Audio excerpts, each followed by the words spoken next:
Sanità, la regione taglierà quasi 2000 posti letto, scatta l'emergenza, ma immediata arriva la replica del governatore Luca Zaia. È un'invenzione, saranno tagliati 200 posti letto in tutto il Veneto ripartiti fra 75 ospedali, ovvero 6-7 posti per nosocomio. Insomma, un giallo di cifre che chiarisce subito il presidente.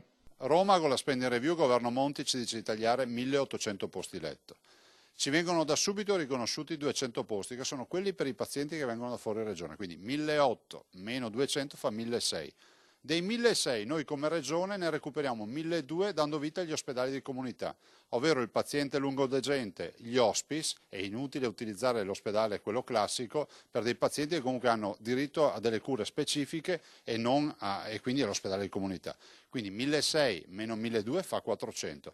Divida 400 posti letto su 75 ospedali e ne viene fuori che il taglio è di 6-7 posti per ospedale. Una polemica secondo Zaia assurda e ardua. Si vuole dimostrare che vogliamo chiudere gli ospedali, ma le scelte della regione vanno nella direzione opposta. Non solo, ma, continua, si stanno abbattendo le liste d'attesa.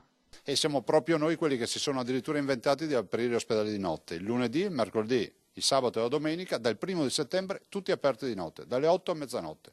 Non mi vengano a dire che stiamo chiudendo la sanità. Intanto Claudio Sinigaglia del PD punta il dita contro la regione colpevole di ritardare l'applicazione del piano sociosanitario. Non è possibile, ha detto il consigliere, che la sanità sia bloccata dalla politica.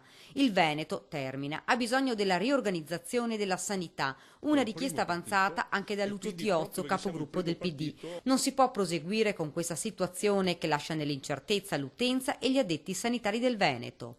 Ma Luca Zaia rimanda al mittente tutte le accuse, cifre inventate, stiamo facendo salti mortali per dare ai veneti, dice, qualità del servizio, allungare la vita e vivere bene. Ma la polemica sembra tutt'altro che al capolinea.